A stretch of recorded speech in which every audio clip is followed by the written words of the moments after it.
Halo teman-teman, hari ini saya akan membahas mengenai pemberitaan positif dan negatif mengenai Indosat Ooredoo. Saya Heni Claresta, mewakili teman-teman saya yang terdiri dari Freda Fudian, Fendi, dan Nicholas. Indosat Ooredoo atau sebelumnya kita kenal dengan nama Indosat merupakan salah satu perusahaan yang bergerak di bidang jasa telekomunikasi di Indonesia. Perusahaan ini menawarkan saluran komunikasi untuk pengguna telepon genggam dengan pilihan prabayar maupun pasca prabayar dengan merek IM3 Ooredoo. Jasa lainnya yang disediakannya adalah saluran komunikasi via suara untuk telepon tetap, termasuk sambungan langsung internasional. Pada bulan Februari 2013, perusahaan bernama Qatar menguasai 65% saham dari Indosat. Dan perusahaan Qatar ini berencana untuk mengubah semua perusahaan di bawahnya dengan nama Ooredoo. Alhasil, pada November 2015, Indosat akhirnya mengubah identitas dan logonya dengan nama Indosat Ooredoo. Dalam membangun sebuah perusahaan, tentu diperlukan untuk terus menjaga citra positif dari perusahaan tersebut.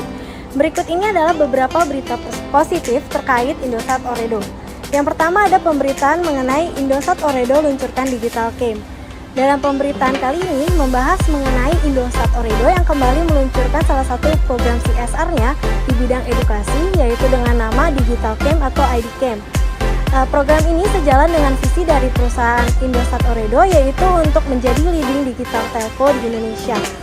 Program ini sendiri dirancang untuk mencetak developer atau programmer muda Indonesia yang tersertifikasi global sehingga mampu bersaing di dunia ekonomi global.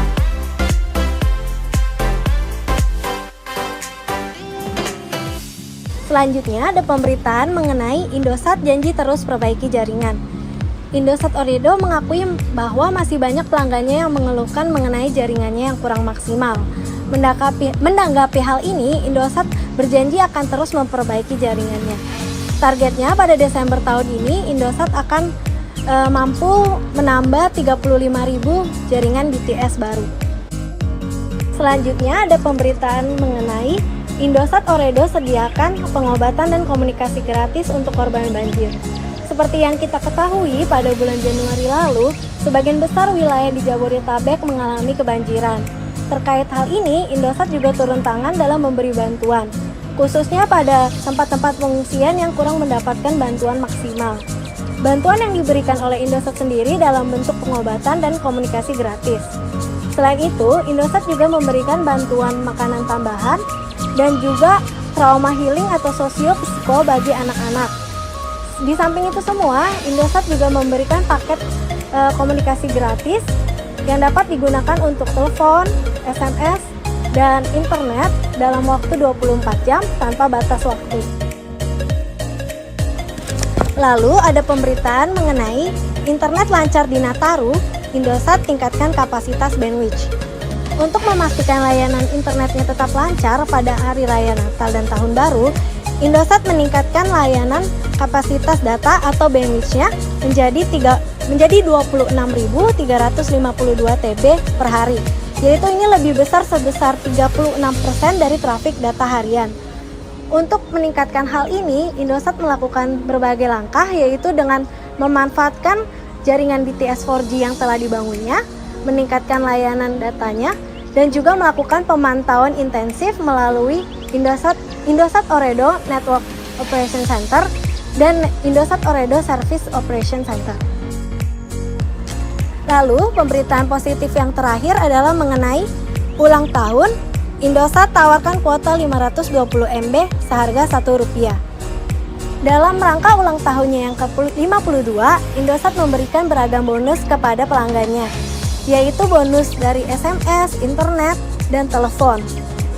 Menurut keterangan resmi dari Kompas Tekno, pelanggan dari Indosat mendapatkan kuota internet sebesar 520 MB, 52 SMS, dan 52 menit telepon hanya dengan Rp1 saja.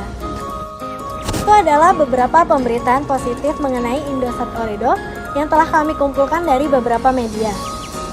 Meskipun Indosat Ooredoo memiliki banyak pemberitaan positif, namun Indosat Ooredoo tidak luput dari adanya pemberitaan negatif.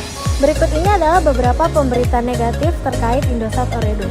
Pemberitaan negatif pertama mengenai Indosat Ooredoo adalah kasus Ilham Bintang. Kominfo, Indosat tak ikuti SOP. Pemberitaan ini membahas mengenai kasus pembobolan rekening bank melalui nomor ponsel yang menimpa wartawan senior Ilham Bintang. Modus pembobolan dari rekening bank ini dilakukan pelaku dengan membajak nomor SIM Indosat yang dimiliki oleh Ilham Bintang. Jadi pelaku berpura-pura menjadi Ilham Bintang dan mendapatkan kartu SIM baru di gerai Indosat. Dan menurut Kominfo, Indosat sendiri tidak memiliki SOP yang tepat, sehingga Indosat harus mengikuti jalur hukum. Selanjutnya, ada pemberitaan mengenai Indosat yang mem-PHK 500 karyawannya. Belum lama ini, Indosat tertimpa isu ini, di mana Indosat dikabarkan akan mem-PHK kurang lebih 500 karyawannya dari unit kerja yang berbeda. Hal ini juga diperkuat oleh pernyataan Presiden Serikat Pekerja Indosat yang menilai bahwa PHK ini dilakukan dalam rangka untuk fokus pada pengalihan pekerjaan dan memperampingan unit organisasi dari Indosat. Namun yang sangat disayangkan adalah kebijakan ini dilakukan tanpa adanya diskusi internal terlebih dahulu. Jadi hanya dilakukan secara sepihak saja. Dan yang terakhir adalah pemberitaan mengenai listrik padam massal, 10% jaringan Indosat error. Sudah tidak asing bila ketika listrik padam, jaringan Indosat cenderung menjadi error. Indosat sendiri mengakui telah menerima banyak kritikan dari masyarakat dan berjanji akan terus melakukan pemulihan jaringannya. Berdasarkan data yang telah kami kumpulkan, kami menyimpulkan bahwa pemberitaan positif mengenai Indosat Ooredoo lebih banyak dibandingkan pemberitaan negatifnya. Sekian dari kelompok kami, semoga bermanfaat.